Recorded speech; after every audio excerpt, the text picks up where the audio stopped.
All right, what's up, everybody? We're live, man. We're live, baby. What's up, everybody? Welcome to another episode of the Kava podcast. You guys already know who I am. My name is Will. I'm the host of this show. You know, I'm super excited today. I have a very special guest, one of our Polynesian sisters all the way from Sacramento. And she's a low-key TikTok star. Yeah, she's a TikTok star, but she's humble. She don't want to, throw it out there. But I gotta give her mad props. I gotta hype her up real quick. She's doing her thing on TikTok. I'm very excited today, and I'm very grateful for everybody else joining in. If you're watching this for the first time, please throw some love and support. Please like and subscribe to my channel. And thank you so much for tuning in. For everybody out there that's been supporting me, that's been watching my videos, you guys give me inspiration to keep doing this and keep going. Mad love to all you guys. Thank you for all the love and support. But let's get back to this podcast. I'm excited for this special guest. I'm really excited to listen to her great story she's about to share with you guys today on this podcast. But I'll let her introduce herself. So it's all you. Go ahead. Yo, hi. My name is Leah. I'm 17 years old. I'm from Sacramento, California, and I am Tongan. And, that little side of Samoan in me. But, yeah. All right. But that's all good. You're talking to me, baby. Oh, okay. You're still talking about the matong, man. You're still talking. Yeah. That's all good. Bro, I'm excited. And Leah, like I said, one more time, thank you so much for the opportunity. Thank you. Very grateful for you for doing this and joining me on this show. But let's get right to it. I'm going to ask you the very first question. How did you grow up? Okay, so I have, including me, I have 11 siblings. I got 5 brothers. That's a big family. 5 brothers, 6 sisters. So there's all of us, and it was crazy in the household because not only that, like 4 sisters in a room. Yeah. And then 5 brothers. And not only that, like our cousins would come in and out. So our house was full, very full. And like the only person that was making money was my mom. So, just a, regular household, some clothes on the wall, all that, Yep. And we grew up in the church. We're LDS. Yeah. But, we're like LDS, but not LDS. Oh, you're deactivated? Yeah. There's days where like, we activate, deactivate. Yeah. Back and forth. So I got you. Next, I got you. Yeah. There was a lot, we grew up, very humble because a lot of us, like, we didn't really have much. Goodwill was our mall. Oof, I can relate. Yep. All the donation places was our mall. Everything was passed down. We bumped heads, all of us bumped heads. Yeah. It was a lot. And I think that even though like we bumped heads, we all like grew closer to each other as we got older, because at the end of the day, we had to realize that like we had each other. Mm-hmm. And other than that, like, I don't know, it was cool. Like, have you ever lived with your cousins? And like that's when it's lit. It's like not only like your cousins living with you, but like just the more the siblings, the better your childhood is. Yeah. Yeah. So it's something new. Either the police will come one week, or it keeps you interesting. Yeah. Like the school would suspend like 3 of us. Yeah. It was like that, crazy, something new. The church would find out our parents were, beating us up. It was just like that. Yeah. Regular household. Yeah. So for you, what was the hardest thing for you? Because I know you, like I say, you're a Tongan woman, and I know you have a lot of siblings. I know that can be tough. Yeah. But which number are you out of all your siblings? From youngest to oldest, I'm like 5. You're number 5. Yeah. Oh, so you're in the middle. You're the middle child. Yeah, I'm a middle child. Oh, so you're the one that has to take care of all the younger siblings. Yes. Yes. Dad. You do all the pu'is and all. You're like the second mom. Yeah. I mean, I'll tell you about that. All right, so I know you're a Tongan woman, and I know is your parents like hardcore traditional Tongan? Both my parents are from Tonga, yeah, but my mom came to America when she was 3, so she's like on the American side. Oh, that's what I'm talking about. Yeah, and then there's my dad, such a fob. He actually came out here for his mission. Oh, okay. That's what got him to actually, because he's such a diehard, like he loves Tonga. He wants to go back, like all that. But he went to BYU Hawaii. Yeah. And then that's what got him to stay out here. And then he met my mom. And then that's what happened.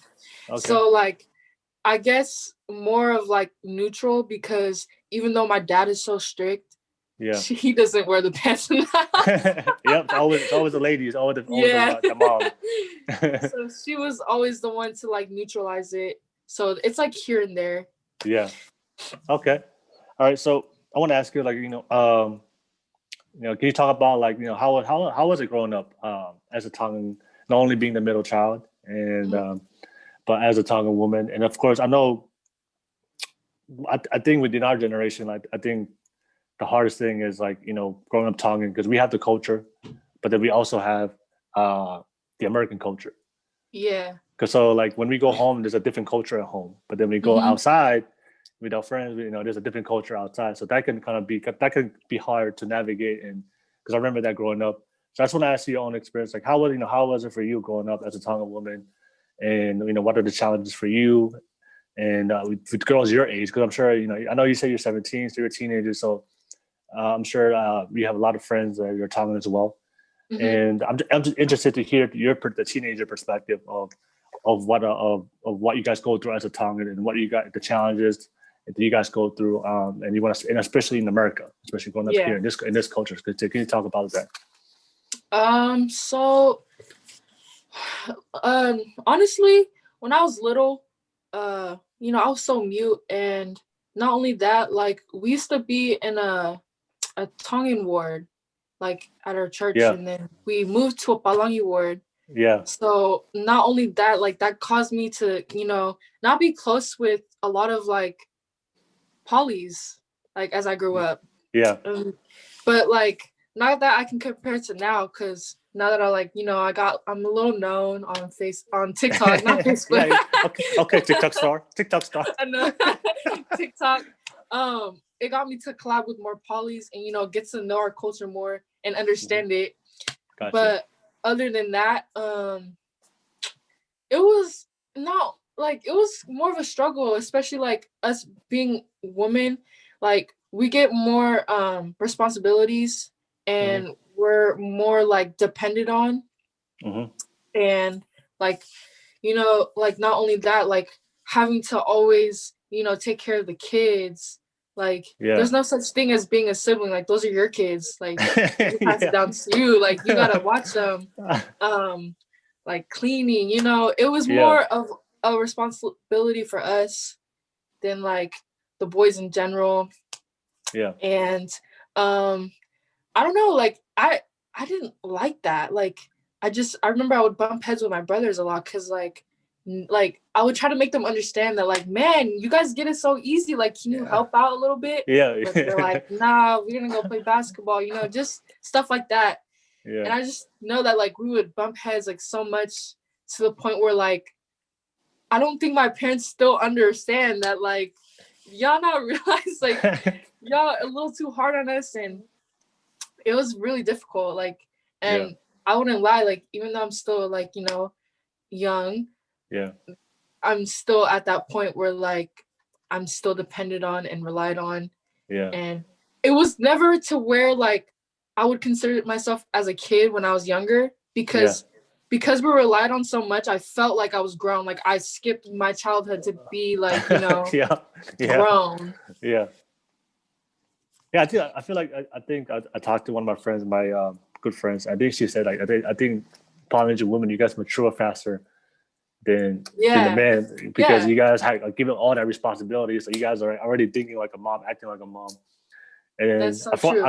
Unfortunately for us guys, we were still kids even as adults. we be sure hella late. I know. we don't get our shit together until like we're like man. So yeah. So like I'm interested to hear. So are you pretty open with your parents, like, as far as like expressing like how you feel and everything? I wish I was, because you know, just like the fact that my dad's so like, you know, I don't know, he's so fob, like he wouldn't understand like to have a communication. Like I don't think he sees it that way. Like he doesn't realize that like communication is a thing, and he just assumes that like, okay, my kids are okay, whatever. Like and they wouldn't really understand if it were to come down to that. And my mom, how do I put it? Like, even though she's like, you know, more on the American side, like she doesn't believe in like the like feelings, expressions. Oh, like mental health, like, you know. And like not only that, like it's more of like, oh, if I were to come out to that, they would probably like make an excuse out of it, like, oh, it's not your sadness, you just choose to be that way, or there's no such thing as that, you know. They don't believe in that. Has there been a specific like experience of you going through something like that, and then they just kind of ignored it? It's crazy, because like this is actually like really, really recent. Like, you know, 2020 was a really hard year for all of us. All of us. And I was going through like deep depression, like really deep. And like last year me, because this is a new me, like what my mindset now, but my mindset back then, it was more of like, I'm so stubborn, like there's no such thing as depression. I don't have that. Like I'm not gonna like come to my friends about how I feel, because that's something that like my siblings wouldn't do, my parents wouldn't do. Why would I do that? Like that doesn't affect me. And like within that mindset, like over the months, like in 2020, like it just got so bad, like really bad. And like I came up to my parents about it, because like it was so bad to the point where like I don't know, like it was either tell them this or I, you know, wouldn't be here the next day. And I came out, and then they used not going to church as an excuse. And I was like, man. And it got even worse, because like you couldn't help me, and you found a way to like give me a reason to why I had this like, you know, problem. And I don't know, like especially when I would talk to my dad about it, like he doesn't understand what depression is. And he like tries to like have a reason with me to like talk about it, but he doesn't understand, and it's so hard. But like it's crazy, because like still to this day I still have like, you know, my arguments with my parents about how like things like that, like we need maybe more like reassurance from our parents than finding an excuse for why your kid has that stuff, you know. Like when you bring up like your dad, you say that when you bring up depression, mental health, what's his definition of, or is there a definition of that he thinks of mental health? What does he think about it? Mental health overall, he doesn't believe that's a thing unless if it has to come with, if someone dies, like if someone passes away, then oh, you have a reason to be depressed. But like, oh, you're depressed for no reason. It's not something that they would consider depression, you know. Like especially my dad. And what about your mom? What's her like opinion about like depression and mental health? It's kind of hard to like, you know, figure out with her, because like I said, I'm not close with my parents. But if anything, I understand my dad more because my mom's not a like people person. She's more of like a stater, like herself, Okay, and got you, got she you. doesn't like to express emotions either. So like, Yeah, what gives me like the right to want to express to her if she doesn't do that? You know? yeah, So it's like really difficult. yeah. It's funny. It's funny you bring that up because like I can relate that to my own parents. And I feel like I hope a lot of parents are watching this, and I hope a lot of elder generation people are watching this to understand that mental health and depression and emotional struggles, it's a real thing. It's a real thing that we go through. And sometimes we just we go through times of sadness and unhappiness, and I know, and then for me, just my own experience, I realized that our parents don't understand it because they were raised differently. Very The same differently. the same way they raised you, like that tough love and that tough tongue Yeah. and love Yeah. it's like the same way they were raised, like just suck it up, don't talk about your feelings, just be tough, Exactly. be strong, be prideful. And I feel like that's the word, that's like the Tongan mentality, like just be strong all the time, be strong all And the it time. sucks. It Yeah, sucks. Because it just ruins your mental even worse. Like it just brings more weight upon you. yeah. Well, what the problem is, nobody can be strong all the time. We all, Yeah. even them, like I'm sure your parents go through their own emotional issues, but they don't show it to you guys. I'm Hmm. sure they deal with it on their own time. Because I've seen grown Tongans, like elder Tongans, like in the 40s, 50s, 60s. They publicly, they show my own family, like they would be strong in public, but then one day like I'll walk into a room and I catch them just like crying in the room by Hmm. themselves. I'm like, oh, I just walk. Oh shoot! Close the door. I was like, and my mom's like, "Yeah, are you crying?" Like, I mean, I don't say anything, but my mom's, oh, I was like, oh, you portray this tough, but then you end up crying. But it was sad to me to see it. Like I saw like these strong Tongans like portraying this tough role that everybody like this perfect, version of themselves in public, but then they're struggling. And I Yeah. guess that's a Polynesian thing. Like A we big don't like one. we don't like to let people know that we're struggling Hmm. or we're going through something. We want to be seen as like we're good, we're perfect, you know.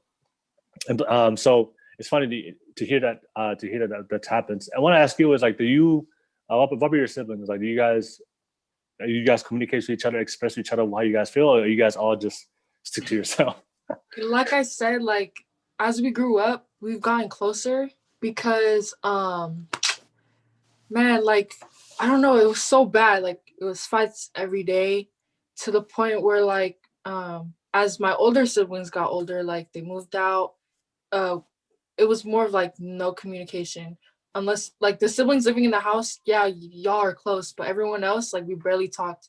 And then in 2018, my brother, he he passed away, Okay. and like with because of that happening, it caused all of us siblings to actually get closer within now, and we're like super tight, and we How, actually come to each other about feelings, how and old was it's he? crazy. Sorry, How, sorry, how, say again. how old was he? How old was he? He was 18. Oh wow, that's pretty Yeah, young. That's really young. really young. Okay. It was crazy. Yeah. It was hard for all of us because Yeah. it was like unintentionally like to happen. Yeah. So like I don't know, but because of him, like he brought all of us together, Hmm. and now look at us about like 2-3 years later, like Hmm. really good as a like siblings. Our bond is like really tight, Yeah. and we got each other. Okay. So I know you. I know you shared. I know you shared you went through depression last year, and that was a hard year for you. And I know you just talked about like ex- try to expressing it to your parents, and that was a big wall you hit. That was you hit a big wall. But I know you said that you got really serious. So like, how did you overcome?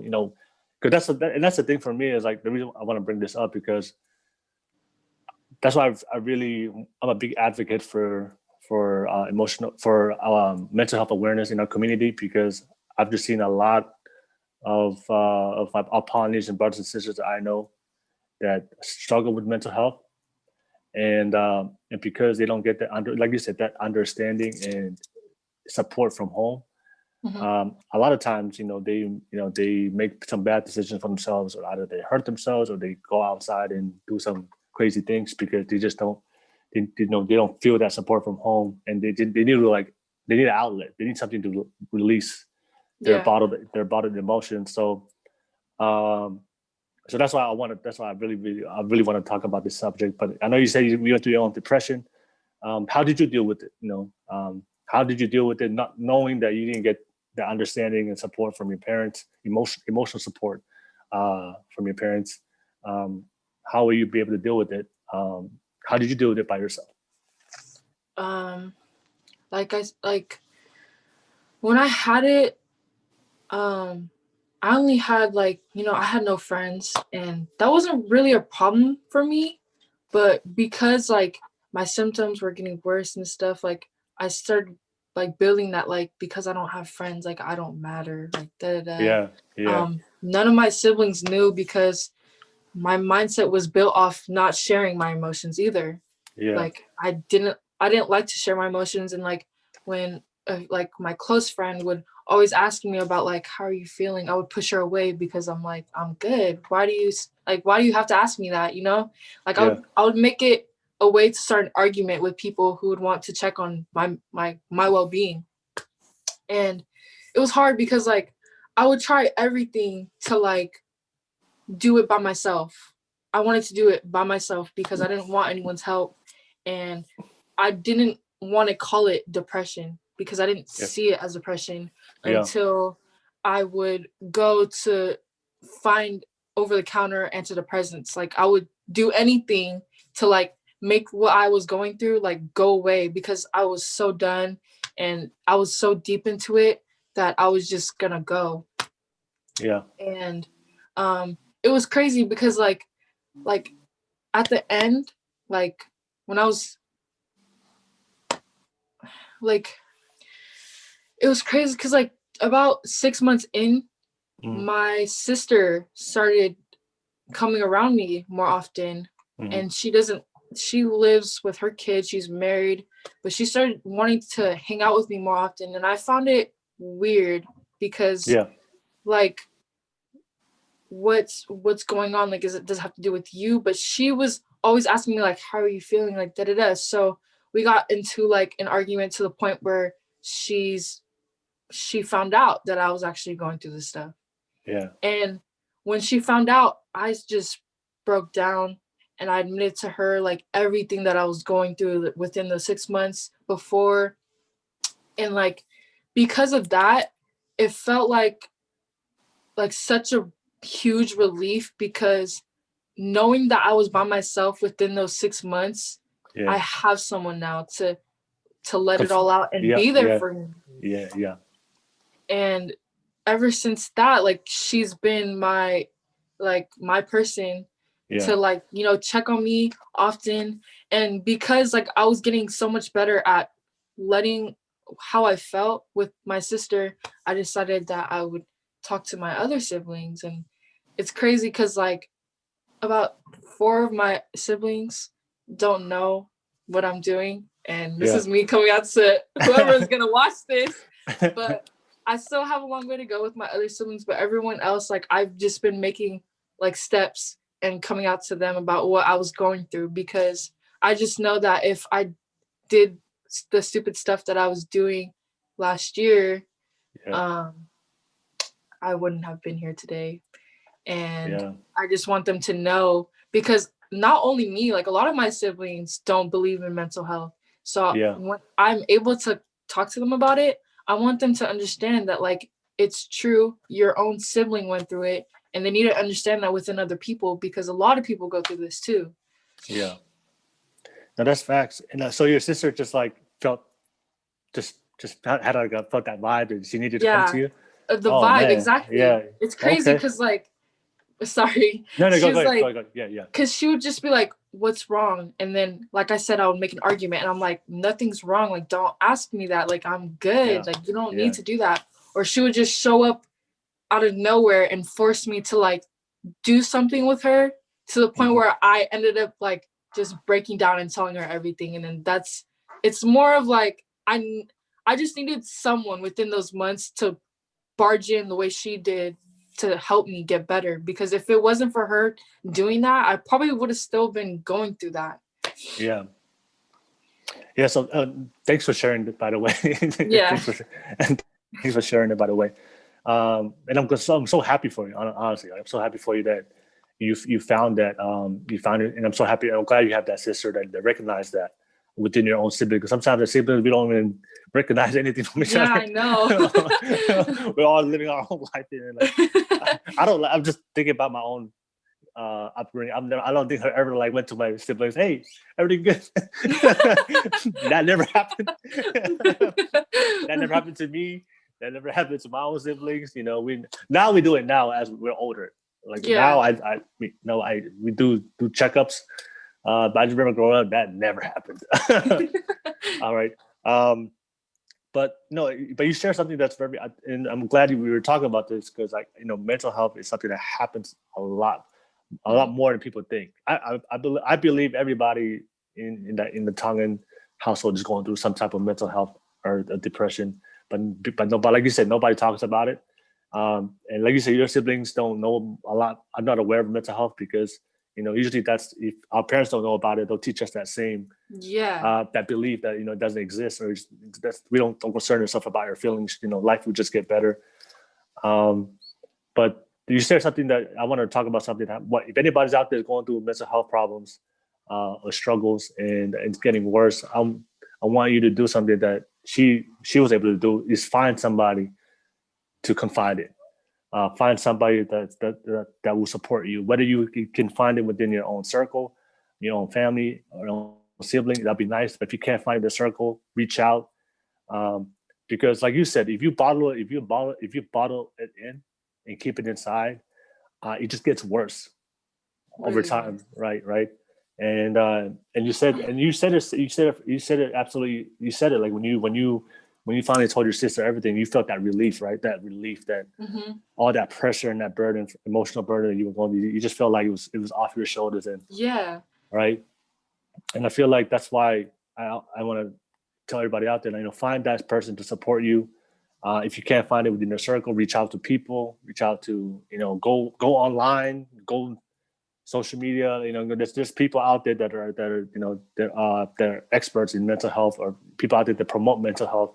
So there's a lot of Polynesians right now. I see there's a lot of Polynesian pages right now, mental health pages. I don't know if you see on Instagram and social media. I've been doing the same thing too. Yeah, there's one of my friends does it. It's called Polynesian Mental Health. I think that's the page. I follow that account. Yeah. So if you're not getting that support from home, or from home, and nobody's listening to you, and you just feel like it's getting worse, and you feel like you said, because the worst feeling, I've gone through my own mental health problems, because the worst feeling, one of the worst feelings you feel when you go through your mental health issues is you feeling like you're all alone, right? And then when you feel like all alone, you feel like that nobody cares, right? You're just all alone, nobody cares about me, and then that, once you get to that point, that's one of the points that if it gets really, really bad, then that's when I see in my own experience of my own friends, when they really, really feel alone and they feel like that the world doesn't care. Sometimes it gets to a point where they'll start thinking about like taking their own life.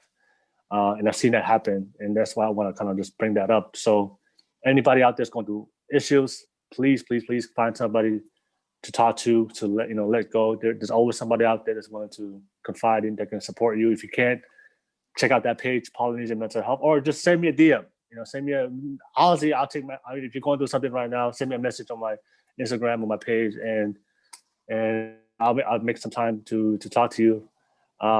Because like I just don't want, it saddens me when I see people struggle, and like I think you said something. One thing I realized in Polynesian, in the Polynesian culture, they're not willing to understand mental health until somebody dies. Exactly. Until somebody's in a hospital, they're about to die, or until somebody dies, and that's when people that's when people want to understand. Oh, what happened? what's going on? Like, and now they're trying to figure out the answer and the solution. I was like, no, like these kids tried to reach out, but you denied them. You didn't believe in them. You ignored them. And then now they're gone. And now everybody's running around trying to figure out what happened and what was the problem when they tried to express to you what was going on, but you guys never took it, never paid attention to it. So I don't want to get to that point, right? That's why I'm kind of doing this podcast, and that's why I'm starting it. I don't want to get to a point where we have to physically, go to the hospital. I don't want you guys to go to the hospital or frequently pass away before somebody does something about it. Let's be proactive. Let's not be reactive, which if stuff happens. Let's actually be proactive, right? And recognize these things within our own siblings. We recognize these things with our own children, with our own cousins, with our own family members. That if you do see somebody going through mental problems, and do what your sister did. Your sister's the best. Shout out to your sister. I know. But do what your sister did. Reach out, right? Yeah. And of course, just a word of advice: whenever you reach out to a Polynesian, that if you recognize them, they're struggling, just know that they're gonna deny that they're struggling. Yeah. Like you did. I'm good. To, like, get through the tough skin. Yeah. You have to persevere. Get through it. You have to get through it. And, if you're older, slap them a little. That's a joke. I know. Just joking, but yeah, just understand that whenever in the Polynesians, like we get defensive when somebody tells us, "Hey, we're going through something." Even though we are going through something, we're naturally will tell people we're not going through something. So I just want to bring this up. Like, if you do recognize anybody going through any kind of mental health issue, and you can, and also just let you know, like, I want to ask, when you were going through depression, what was your habits? Because I want people to know, because when people go through depression, their natural habits change as well.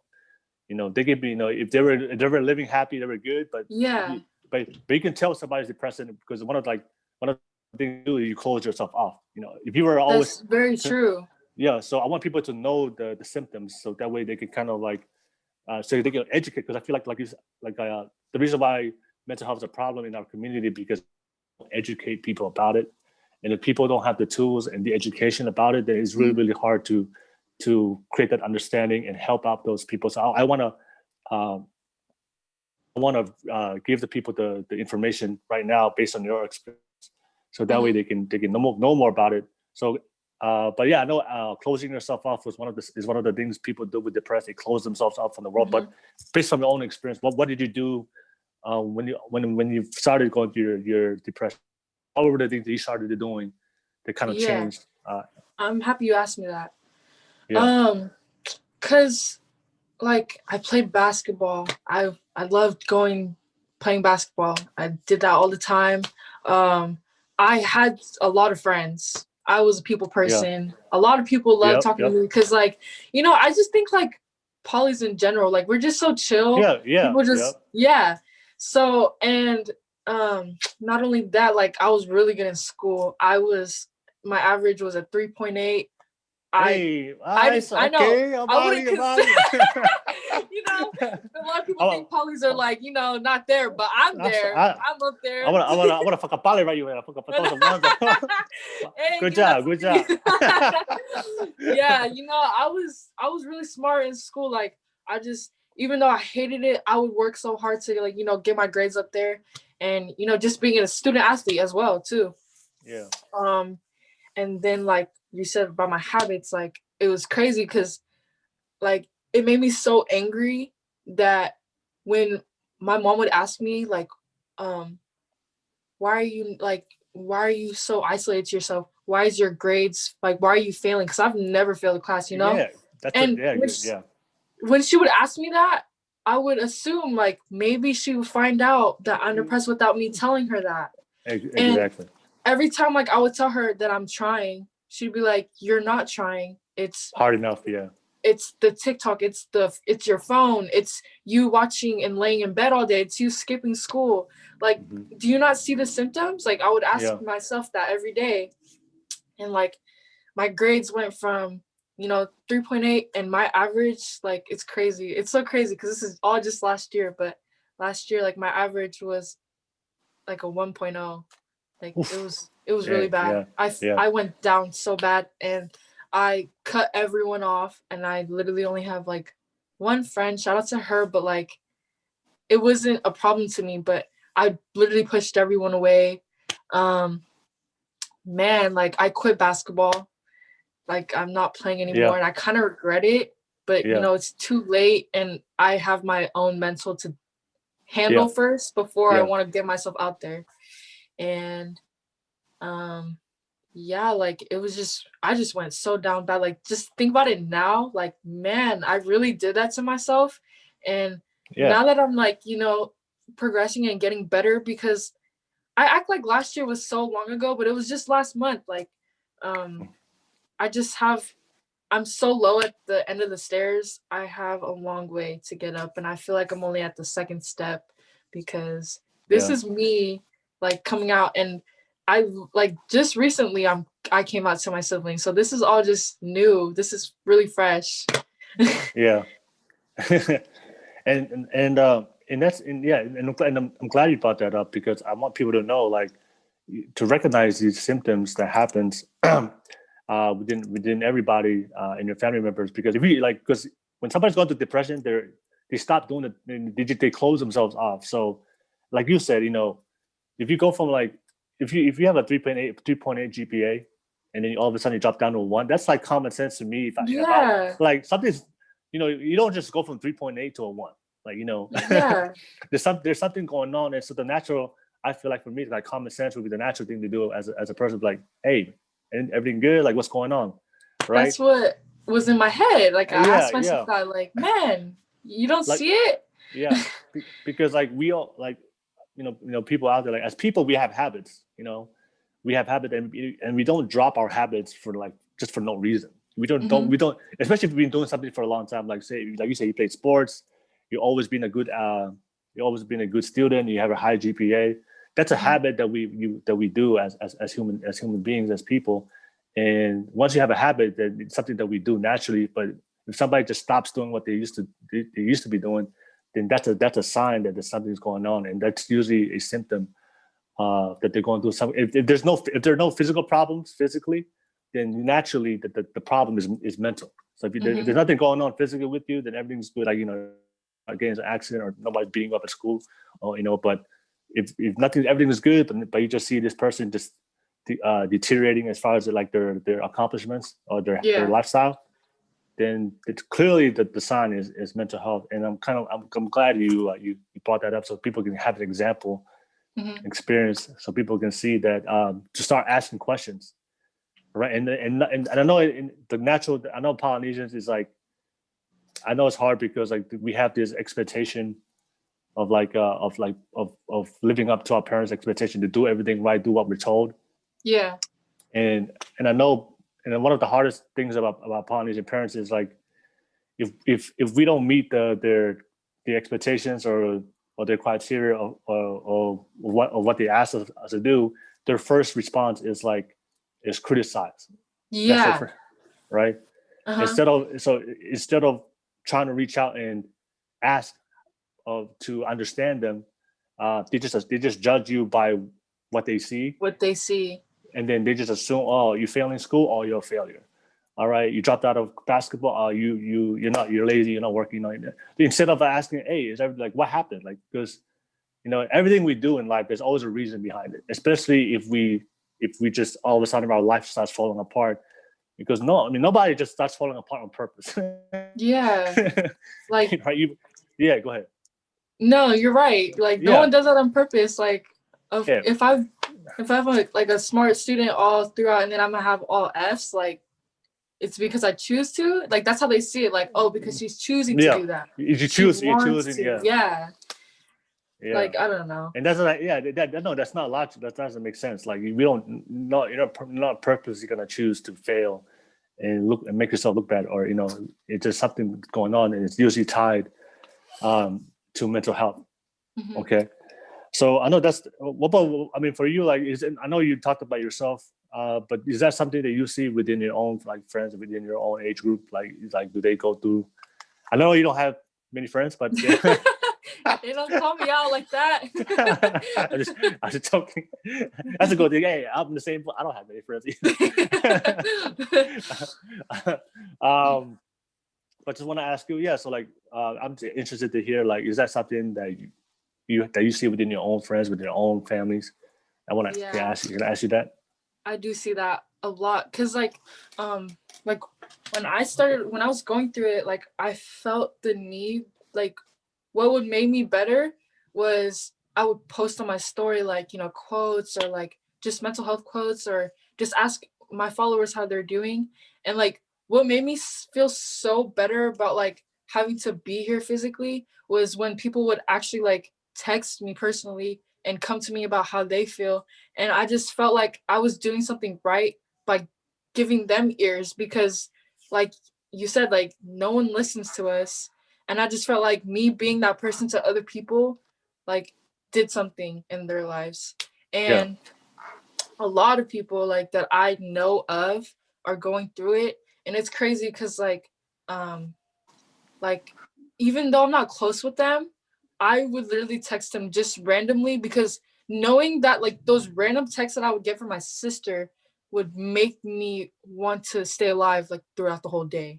And I just know that because that helped me, I just feel like those random texts to those people that I know that are going through it would help them. And it has, because like the way they respond, like they seem so grateful because like no one checks up on them. And I just think that like little things like that matter a lot, especially like around our age too. So yeah. That's absolutely true, and it's something that I just see it happens a lot. And I think that's something we just gotta start doing more better when it comes to mental health as a culture. Is number one, educating ourselves on it, and so that way we are aware. Because like I mentioned before earlier, like I want us to recognize these things early and be proactive, and not wait till we try to see our kids suffer or almost pass away. But like let's recognize these things early, and ask them how they're doing, check up on them, and like, of course, like if you're a parent out there, like please like don't, instead of make it a habit, or instead of judging and criticizing them at first, or some families I know like just go straight for the thigh, they just get man. you don't even get the there's no words, you're just like, oh, bad grades, hop okay. What is this? I'm so weak. Man, you like make me have memory of flashbacks. That sounds like a good TikTok idea right now. I'm making a TikTok on Zoom while we're doing this. But yeah, like instead of because when you like, I just want people to understand that when people don't feel heard, when people don't feel valued, when people don't feel appreciated, when people don't feel like they matter, it puts people in a very, very dark place. And especially you add the dynamic of like when they see that the people that should be understanding and loving, supporting them the most, which is their family, and when you see that your own family members don't even show you that support and show you that appreciation and understanding, that can put a very like a heavy burden on a kid, like on a child, right? And that be like, oh wow, like the people that's supposed to got my back, like they're not really have my back right now. Yeah. And that can kind of just spiral you into like a very downward, like into a dark place. So I hope people watching this, like, I hope you guys are taking notes. All right. I hope you guys are taking mental, physical notes so that, this happens. And also I hope if you're watching this, please just do a checkup on everybody in your family right now. Just like check them up. Just do a checkup, especially if you have kids, like check them up. Because I think it's funny, you said like, I think you said something about what your dad said, which is true. Like, our parents, their definition of happiness is like, their definition of pain is physical pain. So if you're not physically suffering or physically hurting, you're good. Yeah. All right. So like when you come to them talking about your feelings, they're like, feelings? I know. Wait, are you hurt? I know. That's the first thing they ask. You're like, I'm depressed. You'd be like, oh, where's your, are you Yeah, hurt? I'm like, what do you mean? But hi, like, what is this depression hurt? What is, is that an injury? Is that up on their Android phone? Is that a new? What is this? Is that a new form of injury? Is that like MCL tear? No, it's not an injury, Dad. It's not an injury, Mom. It's a emotional because. But I get our parents because like they come from Tongan, so like they're really, really hardcore and really tough because, especially immigrant parents. I don't want to bring this up for all the kids out there to understand that our parents, like, especially if you have parents from Tongan, the islands, you know, they had to move from the islands and move here to America, and you know that's hard. You know, just put that in perspective. That's a really hard thing to do to be an immigrant and come to a new country, learn the language, start a life, and from the ground up, from zero. So in order to do that, you have to like rewire your mentality to be strong. Yeah. And because I mean, shoot, I don't even think I can do that. Well, my parents did, and that's why I'm, you know, as much as while I go through my own parents and stuff that I go through them, I will always appreciate that about them. Yeah. That they came here and they gave me a better life. You know, they did what they had, even though it was limited as far as their opportunity and resources they had, but they did what they had to do to give me an opportunity, right? And I understand that they had to be tough so that way they can handle that pressure coming here and starting a new life for me and my siblings. So just want to put out there that our parents is the same way. Like they're mentally tough, and then like for them, like, you know, emotional pain, they don't understand it. Yeah. You know, they don't understand it. But so I just want to tell kids out there, like, don't. I hope doesn't happen. Don't blame your parents because of understanding. It's not really their fault, honestly. It's because that's how they were raised. Yeah. And they don't know. It's like it's you can't blame them for something that they weren't educated and taught about. Exactly. I know it sucks sometimes, you know, depending on who your parent is, but just have that understanding when you go to your parents, just knowing that, okay, they don't know what you're talking about. They never went through what you're talking about. So you can understand that from your parents, and hopefully by constantly just conversation and what you're doing today, having the courage to speak up, which I commend you. Thank you for coming in and speak up. And if you've watched all my podcasts, you know, everybody that I've talked to on my podcast, they all went through the same thing. They went on to some issue in mental health, whatever they went through with their own life. But the one thing they did was like you said, they did what you did. They had to speak up to their parents eventually. And then it wasn't just one. It's not one conversation you're gonna have and everything is gonna be fixed. I know, overnight like that. Oh yeah. So just let you put it out there for all you can. Everyone, if you're going through something, it's not a one-time conversation with your parents. Yeah, it's gonna take a while for them to understand. Exactly. So you have to really teach them. You really have to reach out to them and teach your parents. And just knowing that they're stubborn and they're prideful, you really have to like for a lot of the guests that I've talked to in my podcast, like some of them took a year, months. Some of them took a year, couple of years, and until their parents finally got it.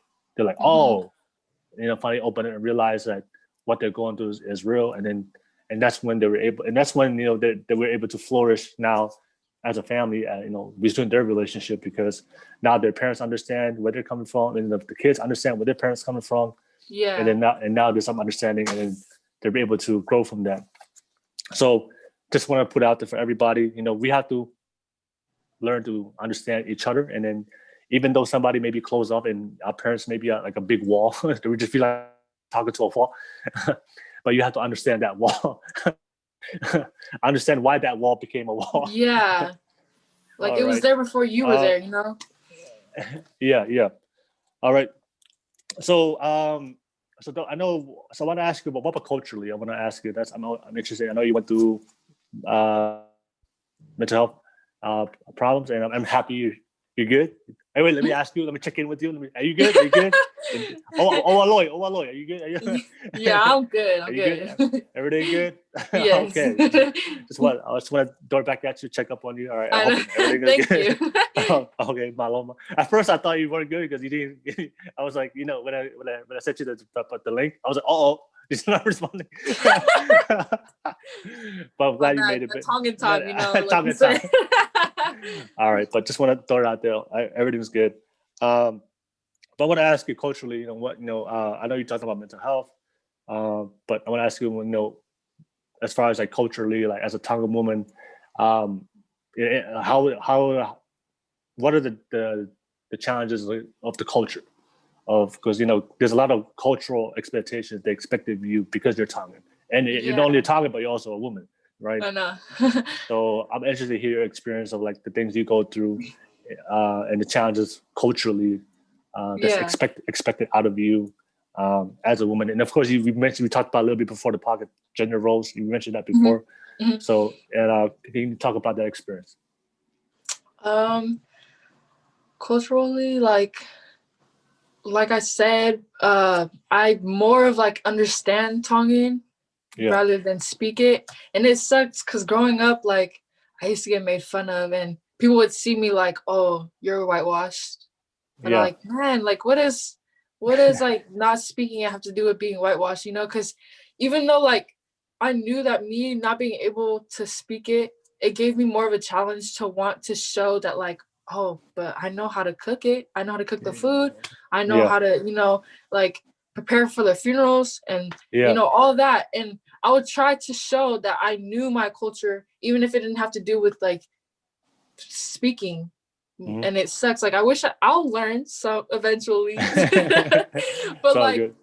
I don't know, just having that like insecurity of not knowing how to speak it, like made me feel like because I don't know my culture enough. But like, I don't know, like as I grew up, I realized that like not being able to speak it doesn't mean that like you don't know how to like, physically be around Tongans and understand like what Tongans go through, because at the end of the day, you're Tongan, like you can't not be Tongan because of you not speaking it, and I think a lot of people need to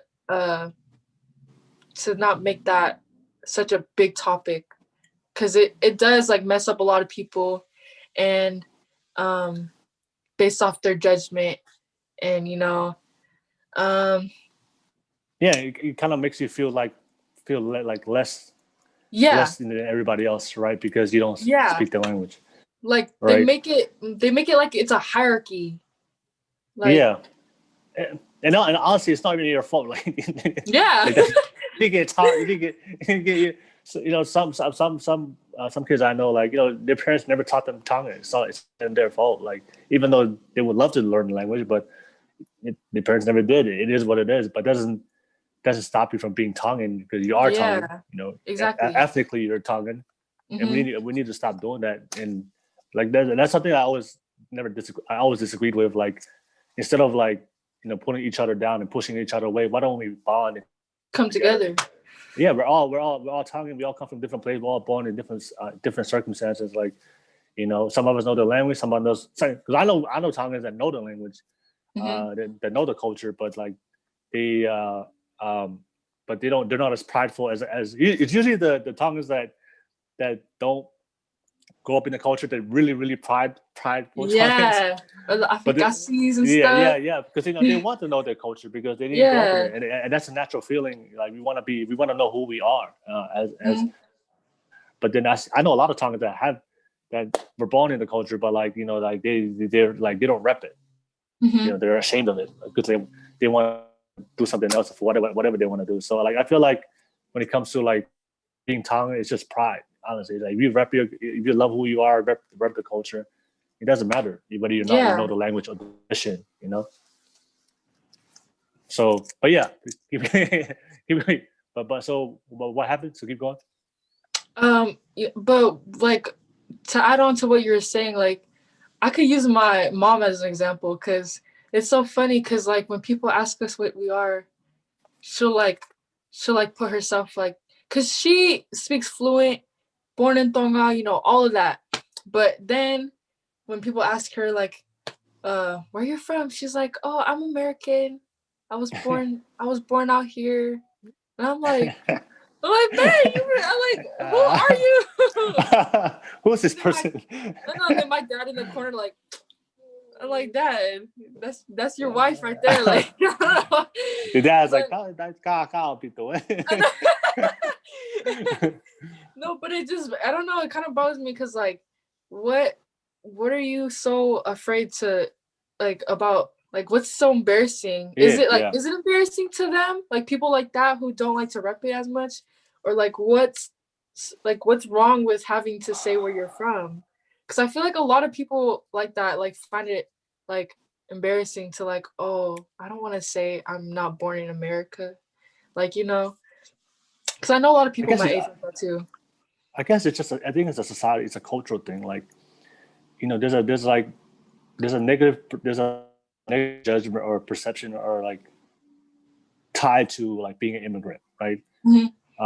When because like if you go out, because when usually I'm sure you've seen it on the media, like when you see somebody, when you see people that are usually labeled as fobs, as Tongans, see them and treat them differently. Oh, they're probably like low class citizens, you know Mhm. what I'm saying?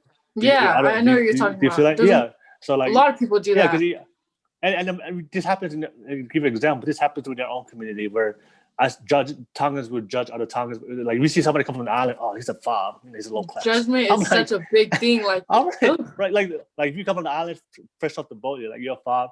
Everybody considers you like you're like dumb or Yeah, stupid or you're like uneducated or low life. Low life. yeah, I mean, it was just crazy to me. We just like, what the hell? Like, why would you like? I don't understand why people would do that to our own people. And I've seen this happen in our own community where, oh, don't talk to them. They're fobs. yeah. Like, what the They're heck? It's so funny because like a it, lot of people, I know a lot of family out there that like people will probably see them as fob because of the way they dress, but they're like lawyers. yeah, Like they educated, do stuff like intelligent, that. Yeah. talented. And Yeah, they find them like, oh, they wouldn't know because they're not from America. yeah, And that habit is so wrong and it feels so like because you're right, maybe yeah, they are just because like they're immigrants, like they're probably just afraid to just come out as yeah. that. I guess yeah, because I'm sure they feel it. I'm sure they heard things being said to them before. Yeah. Hurtful things for other people. So like for them, it's like I don't want to.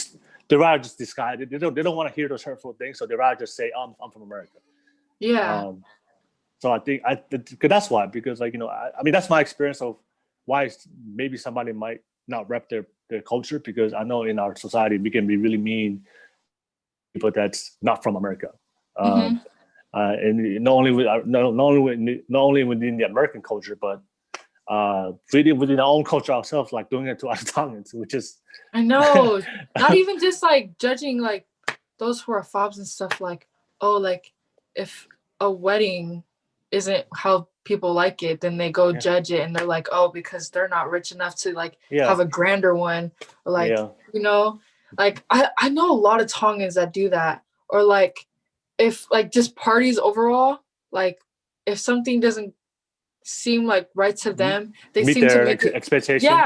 Yeah, expectation, yeah, exactly. Yeah, yeah, And then they seem to pass it around and everyone just goes down on that family yeah, yeah, stuff, and I'm like, oh, that's so wrong. yeah, yeah. So I get so I mean I can understand why your mom would do that, because like I mean for me naturally I prefer them to rep, but I understand why Tongans do that, because I've seen it happen, and it sucks when I see that, Mhm. when especially when it comes from your own people. That sucks. Yeah. So that sucks. All right. So yeah, but like for you, like so I know like you said, struggle with not speaking Tongan. All right. But anything anything else that you went through, like as like as culturally, as far as like the things that in the cultural expectations from they expect out of you as a woman that you went through?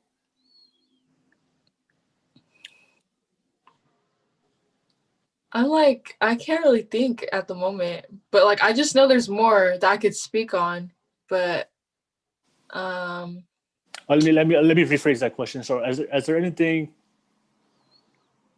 that is there anything culturally, as far as like expectation or roles or responsibility that given to you specifically because you're a Tongan girl, that sometimes it can be challenging? And I know you mentioned before, like having all the responsibility as mhm. taking care of everything. Like you're the second mom. That happens a Yeah, lot. So I'm interested to that hear. does So, happen a lot. So for you, like anything that you go through as far as like cultural responsibility that you go through because in our culture that's what women are supposed to do. Mm-hmm. That you go through that comes into mind. If it's not, then it's all good. If it's not, then it's all good. I just want to ask. Yeah, I can't think of anything like right now. My bad. no, it's all good. No, I do want to ask. I'm always interested. You know, I remember your mom. I think it was, I don't know if you said it was your mom or dad that you went to and then you talked to them about your mental health, and they said that it's because you go to church. You paid. I think that's what they said. Yeah. So like that, man. No, cause. So, go ahead. Oh wait, no. Finish off. No, because I know that happens a lot. Like, you know, our parents will tie everything to church. That's just the solution to everything. You know, I wasn't expecting that. Like, if you're doing school, you pray. You know, pray more. You know, like going. You know, yeah, like. Or man. You know, they'll so like these superstitions they have. Like it's everything. If you know, everything's tied to religion. All tied to religion. Like, man, like, and maybe not everything. I mean, I ask you. Go ahead. Sorry. I mean, I love my church, but like, I just feel like not everything have to go to prayers and reading scriptures, and you know. So I wanna dive into that because I feel like that's something that we all go through, especially as Polynesian kids, and you know our parents grow up in the church and we all raised in church. Yeah. You said you're LDS. I'm LDS as well. So can you talk about that, like the religious aspect of being a Tongan, and that applies to your life? How that applies to your life? And I know, like, we're all expected to go to church every Sunday. We're expected to be perfectly spiritual, perfect, and know the Bible inside and out. And I'm not trying to trash anybody's religion. I'm not trying to say that religion is not important in our life and God's not important. If everybody out there watching but might send me some hateful comments. No, like I do believe in the value of religion. I do believe in God, and He's a big part of my life. But I know growing up sometimes that there can be a lot of pressure of trying to be that spiritual, perfect daughter or son, and especially if your family's hardcore when it comes to going to church. So, can you talk about that? Just the religious part that you go through between you and your parents. Like I said, like I don't know, like not even just like my mental health and everything. Like cause like my mom's a convert, but she's more like hardcore with being a part of the church than my dad, cause he's so like, oh, we'll go next Sunday, and then end up not going at all. Yeah. And like everything, like when it comes to just making bad decisions, like, oh, you have to go back and pray or go to the bishop, you know, do all that stuff. And especially like now that we're in a Palangi ward, like I feel like more eyes are on us, because being in a Tongan ward, like it's not good that I say this, but like we're like there's some mess ups, like something happens with one family, but that doesn't mean that like I feel like from a family to another family, like we'd understand, because like, oh, we would do the same thing. But like having to be in a Palangi ward, like we do one thing that messes up, like example, like how we would all fight, like, and a police officer would come by just because us siblings were fighting, and then one of our members are walking off, and then, you know, they go spread it around the whole ward, and then now they see us as those Tongans that are so bad. Yeah, the bad label. Yeah, and it kind of sucks because, like, you know, like I love our church, but I just feel like we have, like, the church in general just has a hard time, you know, like with judgments and stuff, because like I think it just has to do with you and your relationship with God, and I think people want to make it about them and involve themselves within your pathway to Him, and, you know, all that stuff, because it's your own trials, like, and I feel like in my ward especially, because I don't know, like, are you in a Palangi ward? Are you like? I've been deactivated for a long time. Oh, you've been deactivated? I don't even know. I don't remember. Yes. It's okay. It's like, it can be like that. It can be like that. I go to the Tongan word, Yeah. So like, just know that there's a difference within being in an environment full of other Tongans and then an environment with just one Tongan family and the Balangis around you. And like, it's reasonable being deactivated too, because like our family, like we can go from being so like there and then we're deactivated for like a year, and then we just show up one day because we decide to, and then there's judgments on the Balangis' faces. Like, man, it's the family again. They're still in this ward, Bishop. I know. I'm like, yo, Bishop, you still here? That's so true, though. So like I think what you said was true. Like, I think when it comes to like, I mean, just my own experience, like growing up in church in LDS, I feel like the church itself does the same thing that our parents do, like the lack of understanding. That whenever people make certain decisions or they make mistakes or they struggle spiritually, like that's the first response they do is like to judge. Yeah. Instead of like reaching out, like I told, like we just talked about that right now with mental health. Instead of judging people, just reach out first and ask what's going on.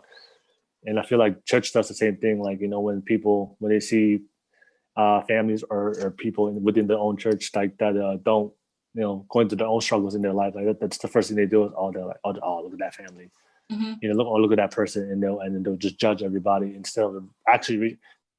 There's a few people in my ward I know that I'm really good contact with. I know that really, really good. Like they do really reach out. Yeah. And they do, and also not reach out because it looks good, reach out because they genuinely care.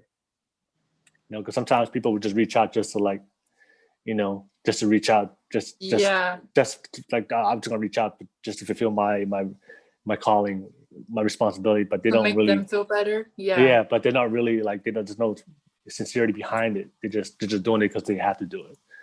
So there are people I know that really do reach out and really care and they want to listen. So shout out to all those people back in the ward. I'll eventually back one day if you're listening. If you're watching this, I'll come back one day. I'll come back. So maybe. Yeah, we'll see how this year.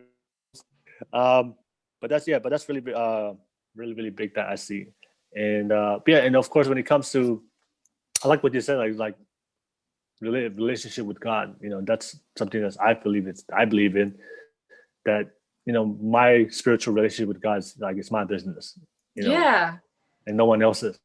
So like if I mess up, it's good, God knows I messed up, so I'm gonna figure out a way, between me and him. I don't need your input, your 2 cents. Exactly. Hard to tell me like, I'm just a terrible person because I'm not going to church, whatever. And that's something I just want to put out there, because it can be hard sometimes, especially Mormons. Like, sometimes I feel like Mormons, there's a lot of pressure on the kids to like, a lot of pressure. Like, do you feel like that sometimes as like being in the LDS? Lot. I feel that pressure. Yeah, cause like, I don't know, like example, like it is like, if I mess up, it's between me and God, right?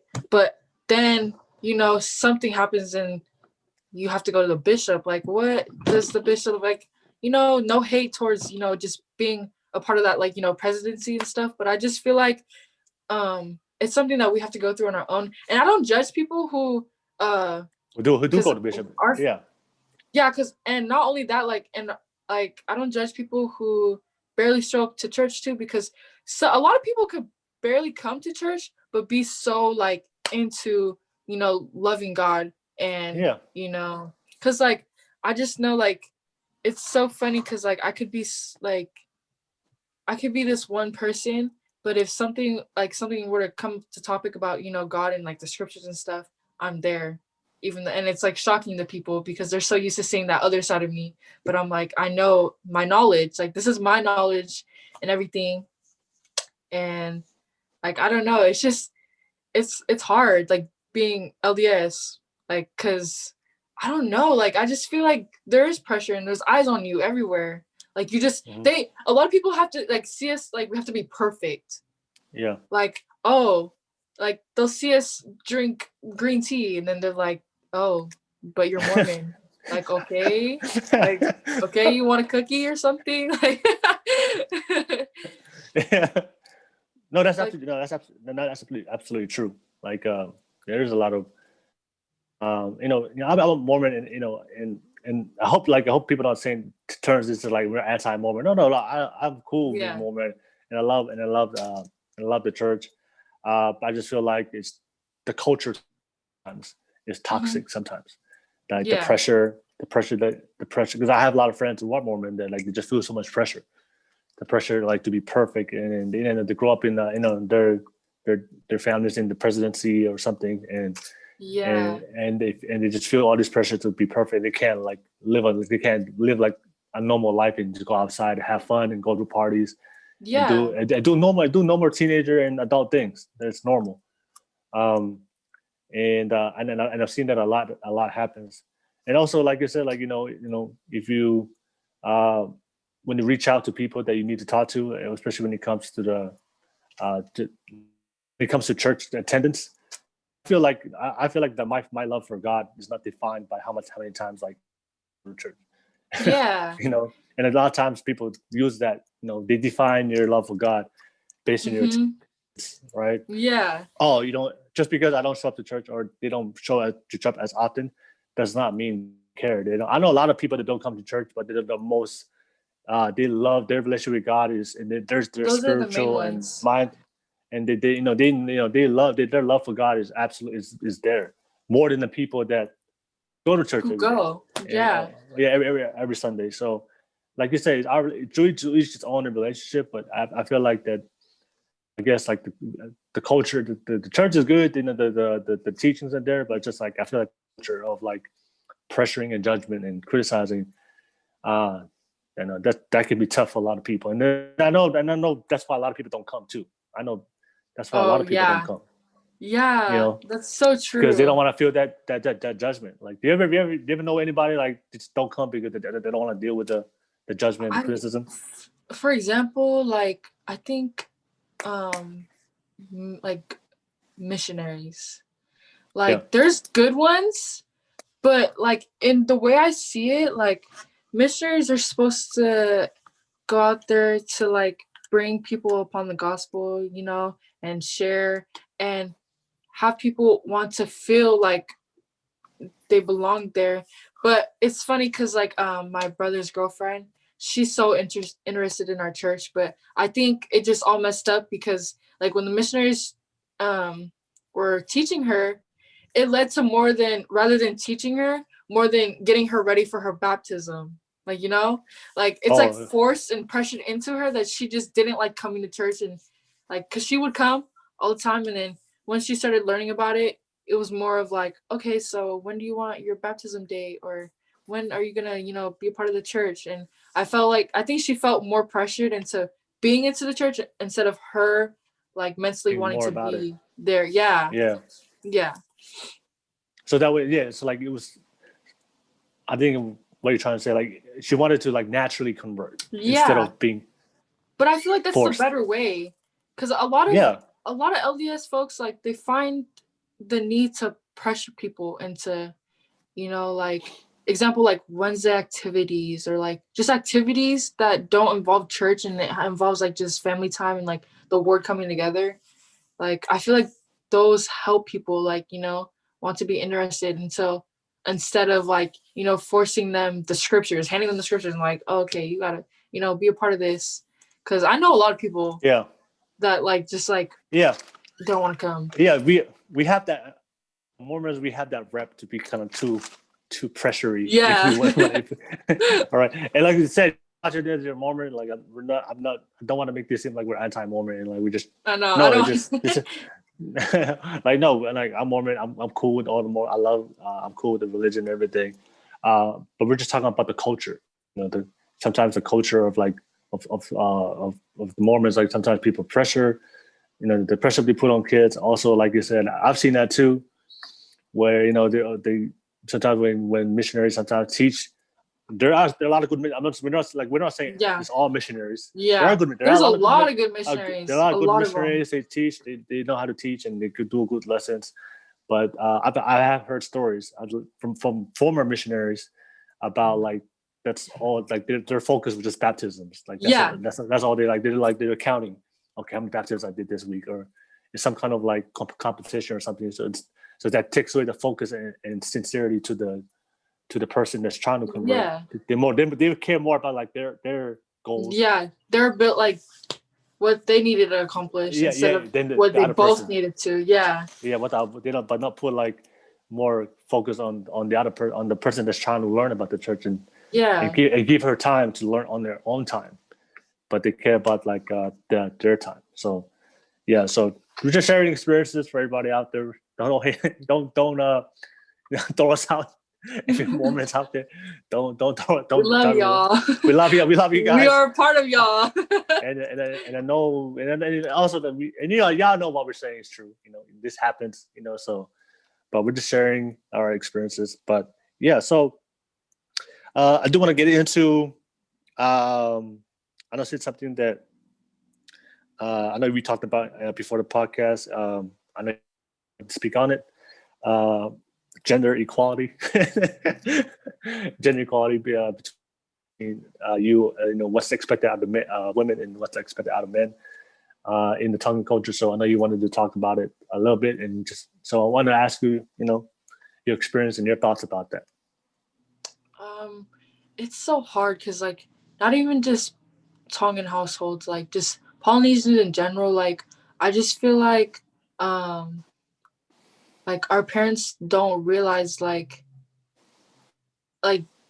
taking the trash out is a boy's job and then everything else is the girl's job, or like outside work is just the boy's job and then everything else such as like watching the kids, cooking, cleaning, like mainly everything like is a girl role. Like I feel like it's just hard because not only that, like growing up and having those like responsibilities on me, it did get me to mature more, but it made me upset because having to see like my parents like let my brothers like go and do what they want, it just made them more comfortable with doing so rather than to end up not doing like their responsibilities, and how because they don't do that, it ends up being led to us and we have to like take care of what they got to do.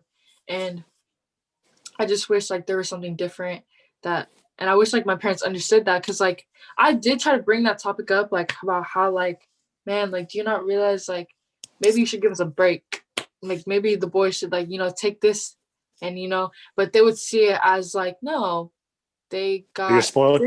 Yeah, they're going out, you're not. But like instead of like saying that like because we're not, because you don't want us to go out, you don't want us to like hang out with friends, and like I'm not upset with them for that. I just feel like they don't understand like we have lives too, and I think they just feel the need like because you're a girl like you wouldn't need to do all of that. Your responsibility is just to be at home. There's kids at home, and your brothers wouldn't know how to watch kids. So like they would find like reasons like that. Like example, like, oh, your brothers wouldn't know how to change a diaper. You change the diaper. Your brothers don't know how to cook. You cook. Your brothers don't know like how to like, do laundry. Like, just add on to that. Like they'll just find like reasons like that to just find a way to let them off and do whatever they want. And it's like, so it's like kind of hypocritical because like, for example, like the latest I'll be out is like 10 and I'll get in so much trouble, and I'm not allowed to sleep over anywhere. And it's like, that's such like a strict, thing over me. But my brother would come home around 3 a.m. and they would just, do stuff that I'm not allowed to do. Like if I wanted to go an hour away from Sac, that's a no. But my brothers could go on vacations with their friends and come Yeah. back like, not in trouble. I'm Yeah. like, man, it's crazy because like it's not that I'm upset that they do that, but I'm just upset that my parents don't understand like what do we do to have you not like give us the right to do that as well. Yeah. Yeah. Yeah. No, that's something that that I listen to that I get hear a lot from a lot of girls, and Mm-hmm. it's kind of cool. I mean, all the people in my podcast, every single Polynesian girl I've ever done my podcast, they all talk about the same thing. Like it's kind of cool to hear from your perspective because you're 17, so it's like these are things that you guys are aware of earlier. Yeah. It's not like you didn't. It's not like you grow up at 25 and realize, oh, you know what? No, these are things that women, like Polynesian girls, they are aware of, but just don't say Mm-hmm. it. They don't speak it. And a lot of times, and when I talk to a lot of Polynesian women, it's like, they understand they understand why. They get it. Look, I understand. It's Polynesian culture. Women cook, women clean. But I think the biggest thing for me is like don't just limit us. Okay, like if you tell us to cook and clean, it's all good. But don't just say this is only what we can do. Yeah. Give us like if you want us to cook and clean, yeah, but just let us decide what we want to do, or like we want to go out, or we want to choose something else, a career or whatever. Because sometimes when all we that's all you hear from your parents, you cook and clean, cook and clean, cook and clean. And sometimes when you grow up mentally, like you feel like when you grow up, like that's all you could do Yeah. in your life. So I want to ask you is like what and I think that's I want to transition into your goals and your dreams. Like what do you want to do? I mean, I know you're still young. I know you're still young. I don't about but I'm interested to hear from your perspective. Like what are your goals and dreams, and what do you want to do out of, in your life? So it's crazy because I have like, two things in mind. I was so determined to like, the second I graduate, I'm going straight to the Air Force. Like I don't want to be here no more. I don't want to go to college. Like, Air Force is just for me. But I don't know, like afterwards, I just feel like I like doing active stuff. I don't like sitting down all day. But other than that, I do realize like maybe college is an option, and I kind of want to look into being a part of like the force, like the police force, or something that has to do with like I don't know, like I kind of like that stuff. It gives me like the motivation to want to do it. Like if that was my job, then having to save people or like just do that job, like it will get me to motivate, like, oh, I did something today, I accomplished something. Like that's a good jump for people, Mm-hmm. like with mental health and stuff. Like one little thing could actually help you. And I just feel like wanting to do active stuff will get me into the mindset of like everything that I do in a day is a huge accomplishment. So Okay. yeah, you're right, I am Well, still a little young. where'd you get the idea from? Where'd you get the idea of police, and how did that come by? Oh. um I had this teacher that I was Yeah. like really close with, like Mm-hmm. really, really close with. And he would always tell me about like him just being white, like was such a problem.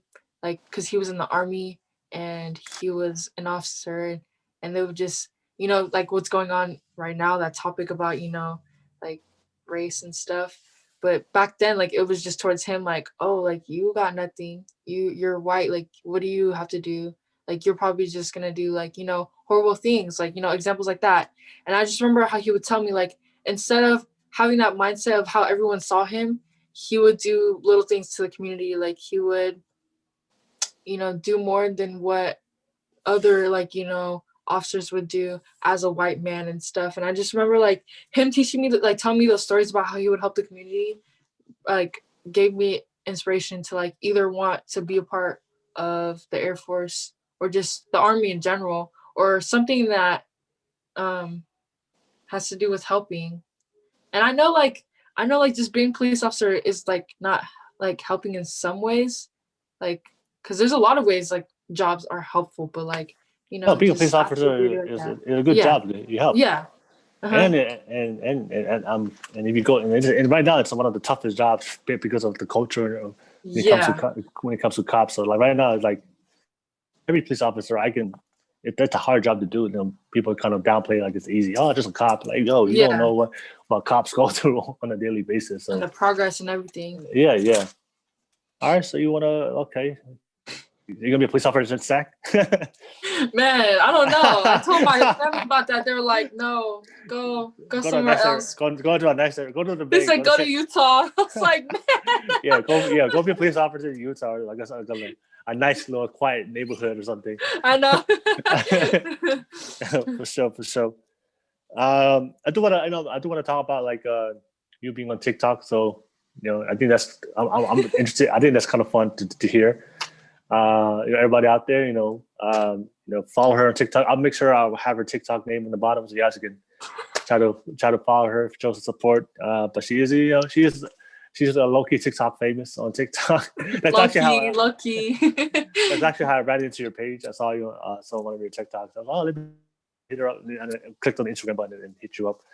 Um, but yeah, like can you talk about just being on TikTok and your experience with it? The Mhm. good, the positive, what you got out of it positively, and also and the things that you just being on TikTok and because I know a lot of parents don't understand it. A lot of parents Yeah. like upon like, what the hell is this TikTok What thing? is this? You just look at the camera and dance or what? Yeah, right, right. And yeah, so I'm interested to hear your view on why did you why did you start TikTok? And I know you got a big following, got a little nice little following. So and then your experiences with it, and then also like dealing with positive people on social media, but also dealing with a lot of negative people on social media as well. Yeah. And also, you said, and that's why I love social media because it's our platform in our generation. Also, like it allows us to connect with other people. Mhm. Um, like you said, like you don't have a lot of friends, but it's kind of cool. You want on social media, on TikTok, you connect with other polis as well, Yeah. right? Yeah. So that's why I feel like it's kind of cool, especially like it allows you an opportunity to connect with people. So even though you may not be able to connect with people in your own life, but it's a platform that you can connect with other polis just like-minded like you and have the Yeah. same attitude, and we can connect like this. Like we didn't have social media, we wouldn't even be doing this right now. Exactly. And I would have never known who you are. All right. So I think that's like the power of social media. So yeah, can you talk about your TikTok experience? Yeah. Yeah. Well, I mean, I started TikTok like as a joke. Like to me, I wouldn't see myself, where I'm at today. And, I would just make like just random videos. And then I started focusing on like my content. I started making like more poly content and like to other people.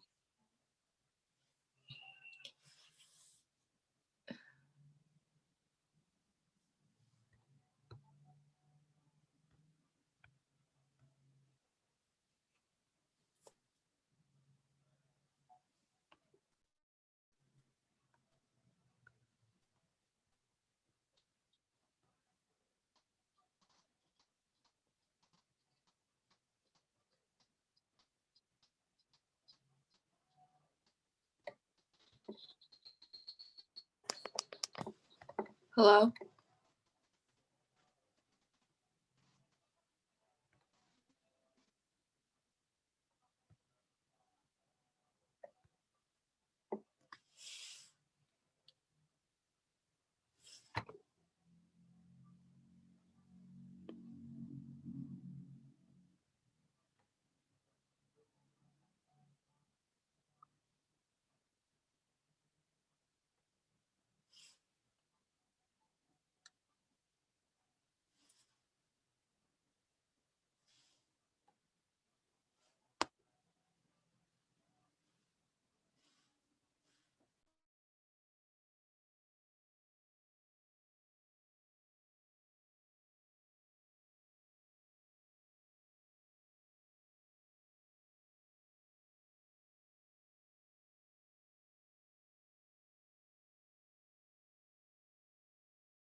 We Okay. good. We good. We good. Yep. Go ahead. Yep.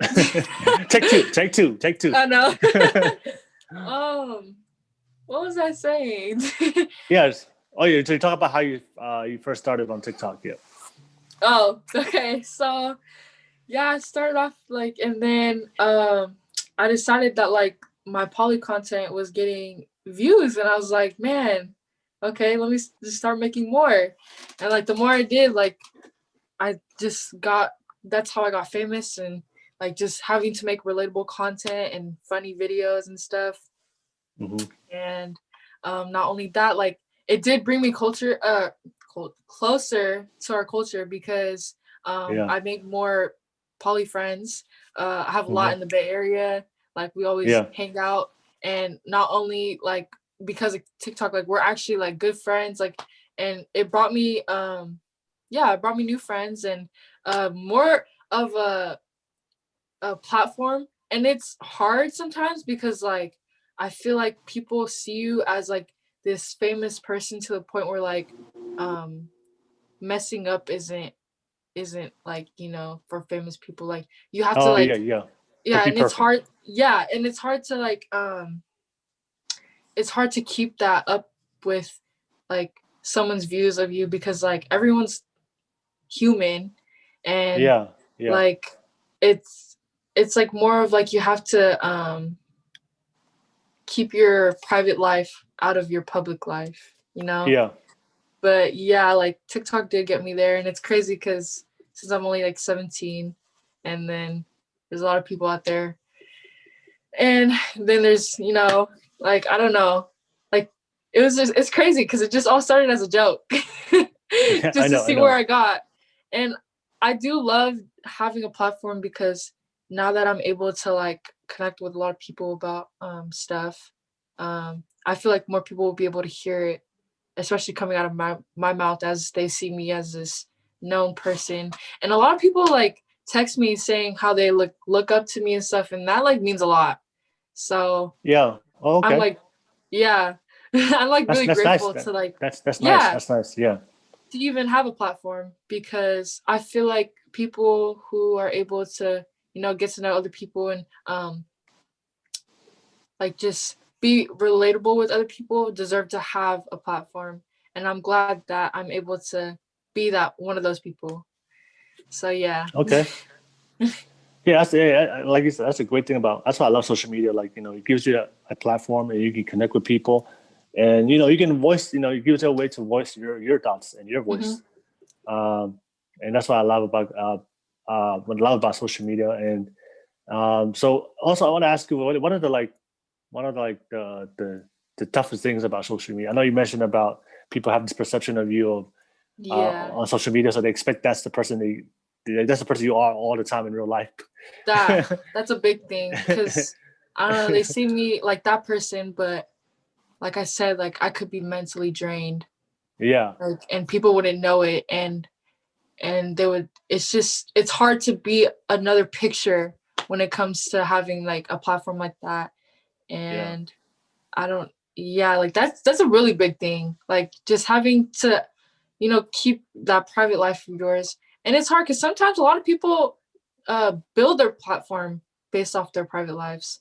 But like just not only that, like then there's like negative people, and that negativity. And that could like that could just bring me down like heavily, and I try to like just push that aside and ignore it, rather than having to look for a fight, because I used to always be that type of person to just look for a fight. And like I said, I was stubborn, prideful, you know, but now I'm just so unbothered, and it just makes you feel better.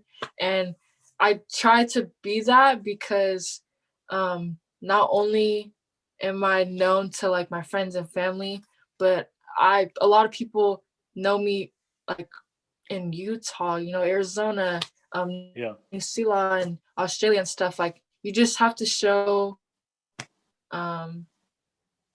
like I don't know, just show the better side of you, rather than being immature and letting like stuff like that get to you.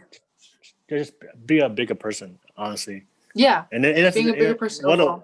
What are like the hateful things they say? I'm just interested to hear.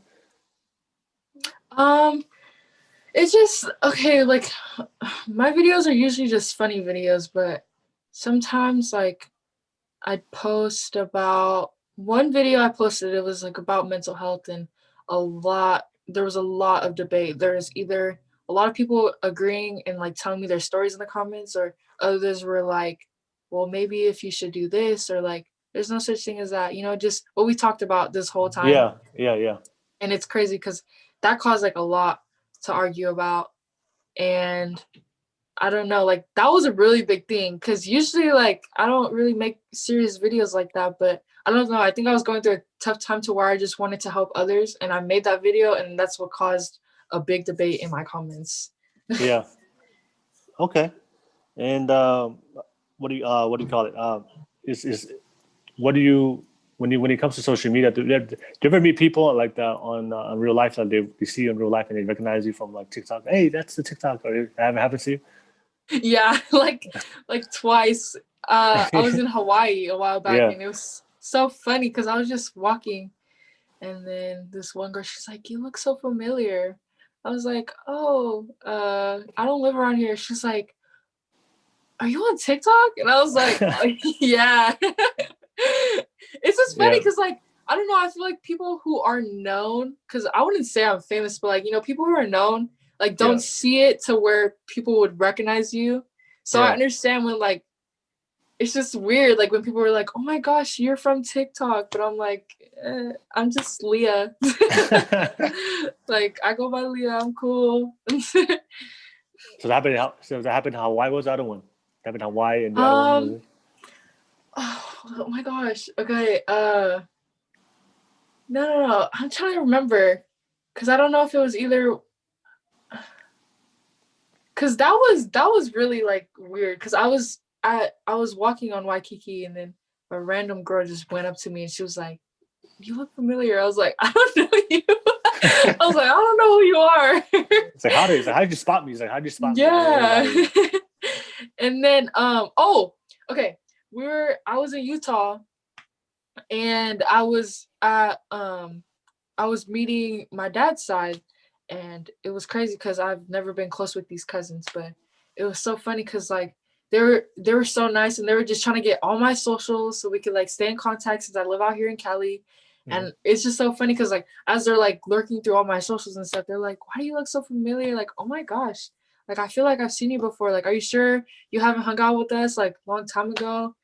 And then I didn't want to say nothing. I was like, "Nah, like I don't think so." And then like after a while, they're like, "Oh my gosh, like do you got TikTok?" And I was like, "Yeah, I'll give you my TikTok." And then I gave them all my TikTok, and then they're like so shocked. They're like, "Oh my gosh, we're related to you." Like like they were like so happy, taking all these pictures of me and stuff. And it was just so funny because like I just didn't want to tell them. And then they're like, "We knew you look so familiar. Like you don't even follow me back. Like follow me back." So yeah. Oh, okay, all right. We got a chance to hear the life of the TikTok star. That's cool. That's cool. Yeah. I think I'm just looking down my list. Is there anything you want to talk about? I know we covered a lot, and we talked about a lot about your life. So I know we covered. Anything else? Anything comes to mind that you want to talk about? I know we talked about your life and mental health, depression, Polynesians not being able to express themselves, Tongan women, gender roles, culture, what you went through, and then we just talked about your TikTok famous. But is there anything else that comes to mind? Anything you want to, anything in your heart you want to say and feel? No, because I mean everything we talked about was what I was excited to speak up about. So I think I got everything out. All right, for sure. I just want to say again, Alilia, thank you for taking the time to do this. Thank you. and thank you for having the courage to speak up as a 17-year-old. I know that. I mean, it's already tough for us as adults to even speak up. And the old Tongan saying, like, it doesn't matter how old you are, your parents still tell you what to do. Yeah.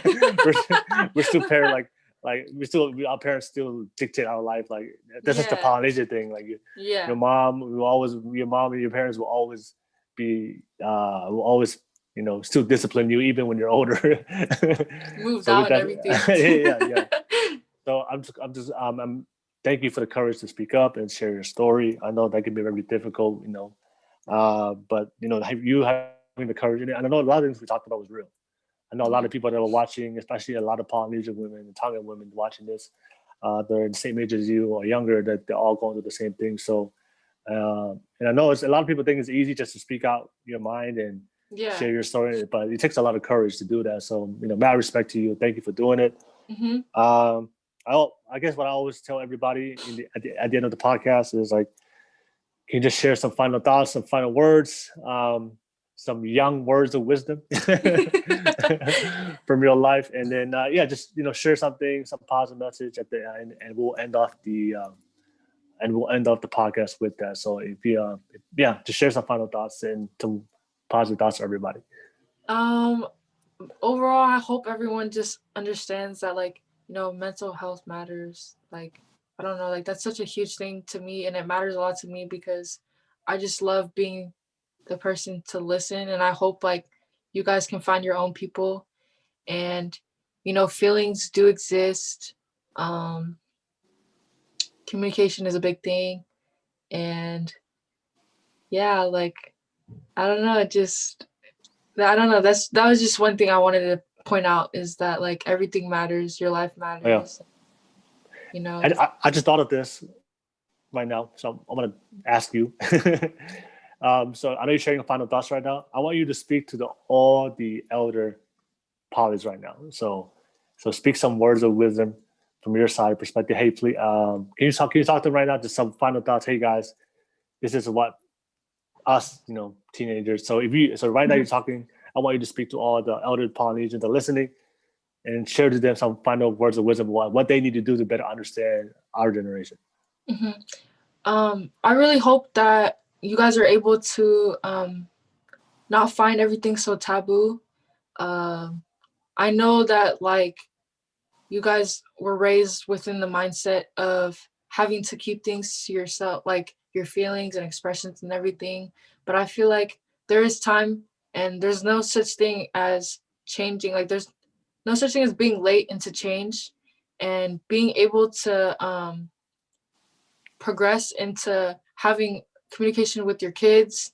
And I just want, like, y'all to understand that, like, it doesn't come from one side. Like, it should be a we thing, especially when you expect your you to know your kids better. It has to become you and I, instead of just them having to come out, because it can go both ways, and not everything has to be because of you guys, like, in your parenting, because, you know, your parenting brought us to be tough and everything, but, like, within that mindset, you guys built that having to always be tough is the only thing to be as a Polynesian. And I feel like everything matters when it comes to that.